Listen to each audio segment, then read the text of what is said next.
Ready ready ready ready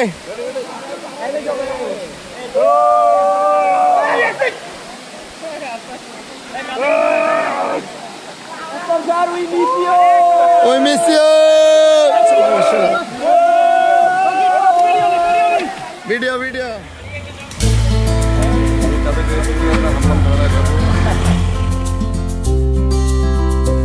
প্রিয় দর্শক, এই মুহূর্তে আমরা আছি শ্রীবঙ্গল রেলওয়ে স্টেশনে। আমরা কুমিল্লা থেকে রাত 12:30টায় ট্রেনে জার্নি শুরু করি এবং শ্রীবঙ্গল রেলওয়ে স্টেশনে পৌঁছি ঠিক ফজরের আজানের মুহূর্তে। আমরা ফজরের জামাতের সাথে আদায় করতে পেরেছি। তারপরে আমরা এই গাড়িটি ভাড়া করে নিই। এখন সকাল 6:30 বা এর আশেপাশে সময় হবে। যেহেতু হামবাম ঝর্ণার পথ খুবই দুর্গম এবং অনেক দূরে, আমরা সকাল সকাল রওনা দিলাম। তো হামবাম ঝর্ণার জন্য ফাইনালে গাড়িতে ওঠার আগে আমরা রিজিক রেস্টুরেন্ট থেকে আমাদের সকালের নাস্তা সেরে নিলাম। রিজিক রেস্টুরেন্টটি রেলওয়ে স্টেশন থেকে খুব বেশি দূরে নয়। তার পাশে একটা বড় কমি মাদ্রাসা আছে মনে হয়। ওই মাদ্রাসার পাশে, ওই মাদ্রাসাটা হচ্ছে নাম জান্নাত টাওয়ার। সেই জান্নাত টাওয়ারের পাশেই রিজিক রেস্টুরেন্টে অবস্থিত। এখানে আমরা খিচুড়ি খেলাম, পার প্লেট 70 টাকা করে পড়েছে। এই খিচুড়ির মধ্যে রাইস ছিল আর 1 পিস মুরগির মাংস ছিল। রাইসের দাম 30 টাকা আর মুরগির মাংসের দাম ছিল 40 টাকা। 70 টাকা করে আমরা নাস্তা সারলাম। খুব ভালোই ছিল। 70 টাকার মধ্যে খিচুড়ি খেলাম। তারপরে আমরা চা বাগানের মাঝখান দিয়ে আমাদের ভাড়া করা গাড়িতে করে আমরা হাম্মাম ঝর্ণার দিকে যাত্রা শুরু করলাম।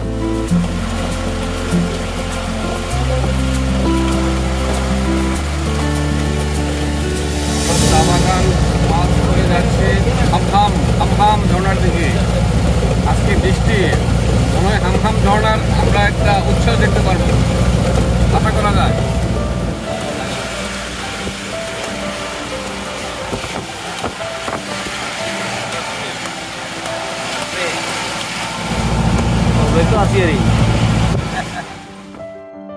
অত্যন্ত সুন্দর ও শান্ত চা বাগান দিয়ে চলছে আমাদের গাড়ি। দুপাশের মনোমুগ্ধকর দৃশ্য দেখে আমরা সবাই যার পরে মুগ্ধ। তবে এই ভ্রমণে আমাকে সবচেয়ে বেশি আকর্ষণ করেছিল পাহাড়ি চা বাগানগুলো। পাহাড়ের ঢালে চা গাছগুলো এত সুন্দর দেখাচ্ছিল, মনে হয় যেন একটা স্বপ্নের রাজ্য। ছোট ছোট পাহাড়ের ঢালে চা বাগানের সারি অত্যন্ত সৌন্দর্য বর্ষণ করেছিল আমাদের চোখে, যা দেখে আমরা মুগ্ধ না হয়ে পারিনি। এমন উঁচু নিচু টিলায় অবস্থিত চা গাছের সারি অত্যন্ত সুন্দর এক দৃশ্যের অবতারণা করেছিল আমাদের ভ্রমণে। আমাদের টিমের প্রত্যেকটি মেম্বারই খুবই আনন্দিত এবং উচ্ছ্বাসিত ছিলেন এই চা বাগানের দৃশ্যগুলা অবলোকন করে।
লাঠি কত করে?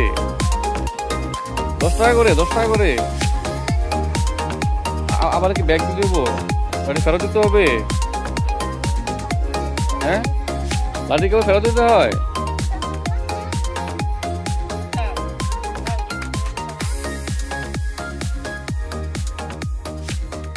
তো দর্শক, আমরা চাঁদের গাড়ি থেকে নেমে পড়লাম এখান থেকেই হামহাম ঝর্ণার ট্রাকিং পয়েন্ট শুরু। তো আমরা এখানে আসছি, ছোট ছোট বাচ্চারা লাঠি হাতে নিয়ে এখানে আসতো আমাদের কাছে।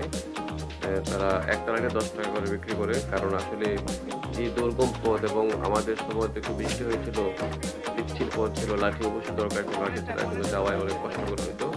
উঁচু পাহাড়, আবার পাহাড় ঢাল পেয়ে উপরের দিকে ওঠা, আবার নিচে নামা, পিচ্ছিল পথ, লাঠিটা অনেক সাপোর্ট দিয়েছিল আমাদেরকে। যারা যাবেন অবশ্যই লাঠির সাথে নিয়ে যাবেন আর পায়ে অ্যাংলেস করে যাবেন, কারণ অনেক উঁচু নিচু পথ পিচ্ছিল হয়ে থাকে পানির কারণে। আমরা লাঠি হাতে নিয়ে হামহাম ঝর্ণা ট্রেকিং করতে যাচ্ছি। হাতে লাঠি অ্যাংলেস করে নিলাম পায়ের মধ্যে যেন পিছকে না পড়ে যায়।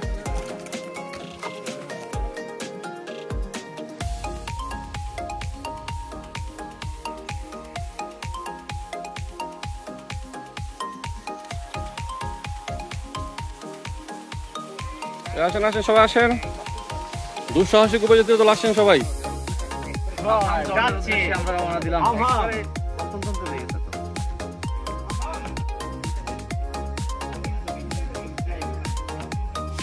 আমরা হামহাম ঝর্ণার উদ্দেশ্যে আমাদের উপজাতীয় দলগুলো যাচ্ছি। কিছুক্ষণ পরে ইনশাল্লাহ আমরা হামহাম ঝর্ণায় পৌঁছে যাবো।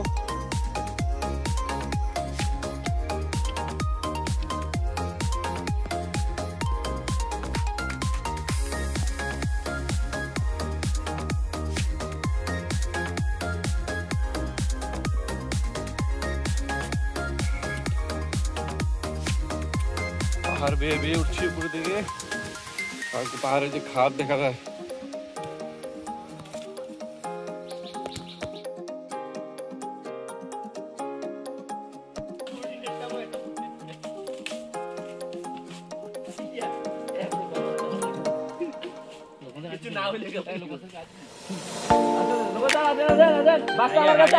আমার কাছে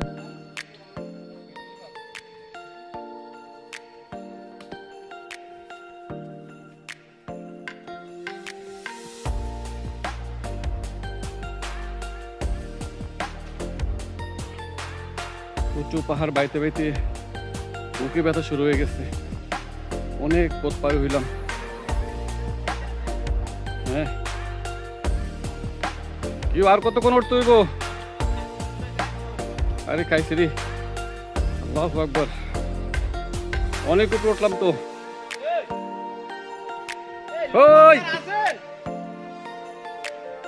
আমি তো মনে করছি নাসির স্যার সিলিন্ডার করছে।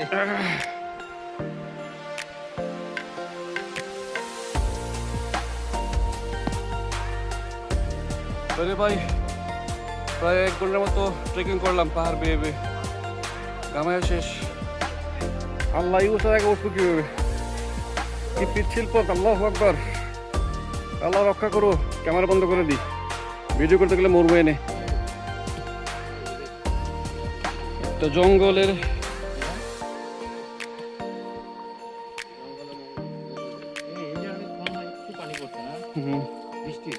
আবার কত দেখেন কত বড় ঢালু, সেই ঢালু বেয়ে যেতে হবে। যান, ভিডিও অফ করতে হইব, হেলে পড়ে যাবো। পাহাড়ে আমরা এক পাহাড় থেকে আরেক পাহাড়ের ভিউ নিচ্ছি একটু, আরো অনেক পথ আছে। সঙ্গীরা চলে গেছে, আমি একা একা পড়ে গেছি। আর কঠিন অবস্থা রে, এই রাস্তা দিয়ে যাবো কেমনি, অনেক কঠিন একটা রাস্তা। কি বিশাল বড় গাছ রে ভাই।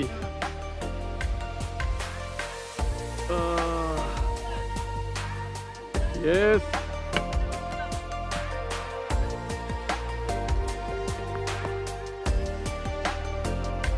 পথের মাঝে মাঝে এরকম ছোটখাটো দু একটা দোকান থাকার কারণে আমরা আমাদের গলা ভিজিয়ে নিতে পেরেছিলাম, না হয় এই সফর আরো অনেক কষ্টকর হয়ে যেত। এই উঁচু নিচু পথ পাড়ি দেওয়াটা কি যে কষ্টের, তা এই ভ্রমণে আমি বুঝতে পেরেছি। কখন উঁচু, আবার কখন নিচের দিকে নামতে হয়, উপরের দিকে উঠতে হয়, রাস্তা ছিল পিচ্ছিল। তো তো যারা আসবেন অবশ্যই যথেষ্ট শক্তি যেন আল্লাহ, আস্তে আস্তে আস্তে আতিক স্যার। শরীরে এবং মনে থাকে। এটা হচ্ছে এই এতক্ষণ আমরা যত পথ অতিক্রম করেছি এর মধ্যে সবচেয়ে ডেঞ্জারাস হচ্ছে এই জায়গাটুকু। আল্লাহ, কি অবস্থা! অনেক নিচে যেতে হবে আমাদেরকে এরকম পিচ্ছিল পথ পার হয়ে। আল্লাহ যেন সহায় হয়। এই দুর্গম পথ নেমে আসছে আমরা। আল্লাহ আবার নামতেছে, আরো অনেক নামতে হবে, আরো অনেক নামতে হবে। প্রায় 2 ঘন্টা যাবত ট্রেকিং করতেছি, এখনো পৌঁছে না ঝর্ণার কাছে। শুধু বাস আর বাস, শুধু বাস আর বাস। আল্লাহ, এত আরো নিচে নামতে হবে, অনেক নিচে নামতে হবে। ভাই কি দেখো, কি পিচ্ছিল পথ পার হয়ে আছি, আর কি সুন্দর বাসটার। আরো এরকম পথ ওইদিকে আছে, এরকম পথ আছে, এই সবটুকু পাড়ি দিতে হবে। সবাই কষ্ট করে পার হইতেছে। দুষ্ট বুজুর্গ, আমরা প্রায় আধা কিলোমিটার এরকম উঁচু পথ, উঁচু ঢাল বেয়ে নিচে নেমে এই ঝিরিতে আসলাম। আল্লাহ, 20 মিনিট সময় লাগছে এই ঢালটাকে পার হতে। আমার জীবনের সবচেয়ে দুর্গম ঢাল এটা। এদিকে ঝর্ণার পানি পড়তেছে, একটু ছোট ছোট ঝর্ণা আছে এদিকে। আর এই ঝিরিতে সবাই ক্লান্ত হয়ে হাত পা দিতেছে, কিন্তু আমার কেউ ভিডিও করে না। বিশাল বড় বাঁশঝাড়।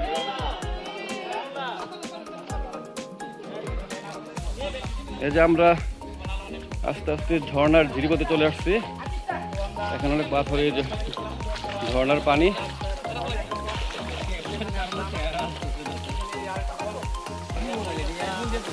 তো আমরা অনেক কষ্টের পর এই ঝিরিপথে নেমে একটু প্রশান্তি লাভ করলাম।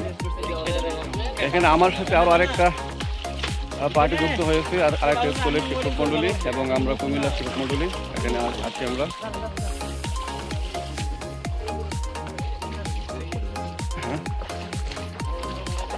আমরা ফেরার পথে কিভাবে ফিরবো সেটা নিয়ে ভাবছি। এই দুর্গম পথ আবারও পাড়ি দিয়ে উপরে উঠতে হবে। আল্লাহু আকবার, কিভাবে সম্ভব এটা? আল্লাহ, বৃষ্টি দিও না। তবে প্রাকৃতিক সৌন্দর্য যে এখানে আছে তা না আসলে বুঝতে পারতাম না। অনেক বাঁশ, অনেক জঙ্গল। আমার একটু ধরে না ভিডিও, কমল একটু ধরো তো, এটা ভিডিও চলতেছে, ধরে রাখো, আমার দিকে ধরে রাখো, আমি তো কথা বলি। ধরো, এই ঝিরির পানিগুলো মূলত হামহাম ঝর্ণা থেকে আসতেছে, তাই না? তাই না? তো এখানে অনেক পাথর দেখা যায়, কারণ পাহাড় থেকে তো পাথর আসবে। পাথর দিকে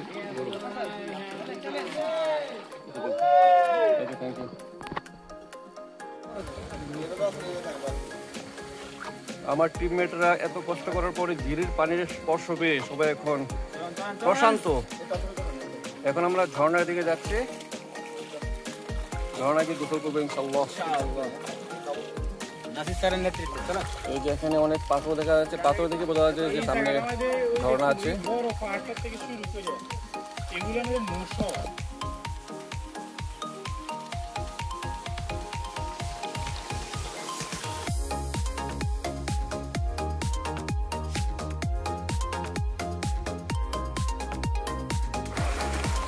হ্যালো গাইস, আমরা হামহাম ঝর্ণার ঠিক কাছাকাছিতে পৌঁছে গেছি।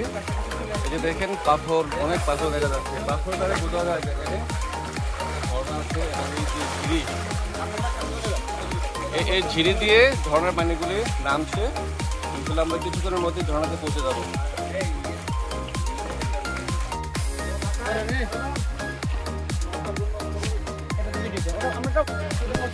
হ্যালো হ্যালো ভিউয়ার্স, অনেক কষ্টের পর হ্যালো গাইস, আমরা অবশেষে ঝর্ণার কাছাকাছি চলে আসছি। আমাদের কষ্টটা সার্থক। আমরা প্রায় 2 ঘন্টা ট্রেকিং করার পরে, 3 ঘন্টা ট্রেকিং করার পর আমাদের সেই কাঙ্ক্ষিত ঝর্ণার কাছে পৌঁছলাম। ঝর্ণা দেখে আসলে মনটা জুড়িয়ে গেল। অনেক কষ্ট, অনেক ব্যথা, অনেক ক্লান্তিকর পথ পাড়ি দিয়ে আমরা অবশেষে ঝর্ণার নিকটে পৌঁছলাম। হ্যালো দোস্ত বুজুর্গ, আমরা অনেক পথ ট্রেকিং করার পরে অবশেষে সেই হামহাম ঝর্ণার কাছে পৌঁছলাম। এ দেখেন কত সুন্দর ঝর্ণা, ঝর্ণাতে মানুষ গোসল করতেছে। ঝর্ণা আসলে আল্লাহর এক অপরূপ সৃষ্টি।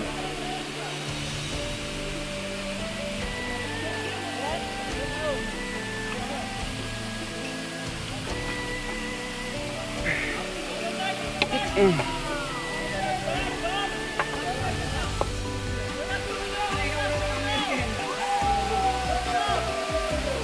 হামহাম ঝর্ণা।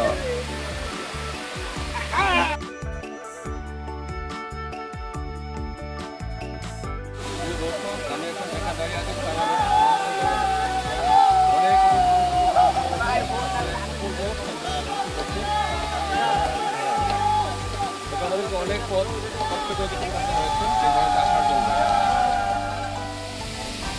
এটা হচ্ছে হাম্মাম ঝর্ণার সারাউন্ডিং।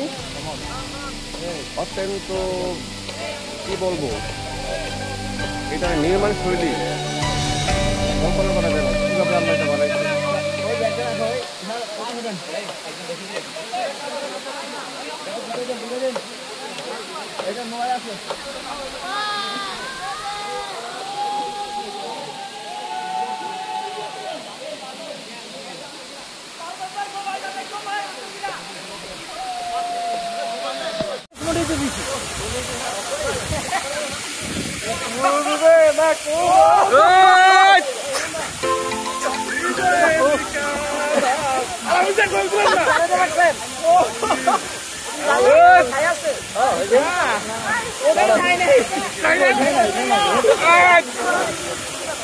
ওরা কিভাবে আছে?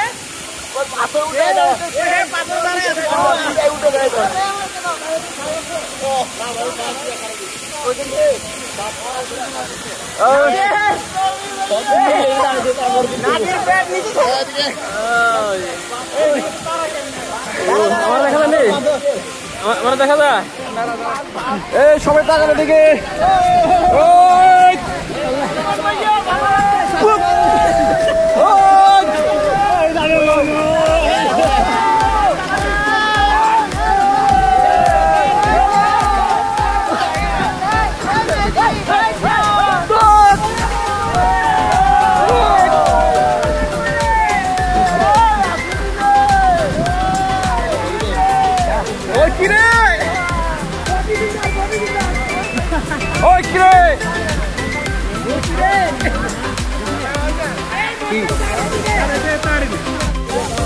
হ্যালো গাইস, ঝর্ণার পানিতে গোসল করতেছে। এই যে ঝর্ণার থেকে পানি পড়ছে অনবরত। এই সেই হামহাম ঝর্ণা, যা শ্রীমঙ্গলে অবস্থিত।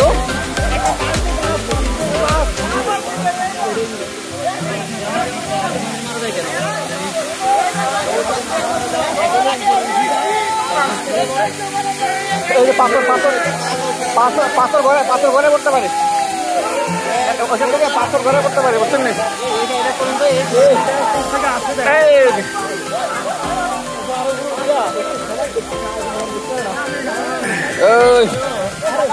হ্যালো গাইস, পানির মতো করে ঢুকে মোবাইল নিয়ে ঠিক আছে।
Video video video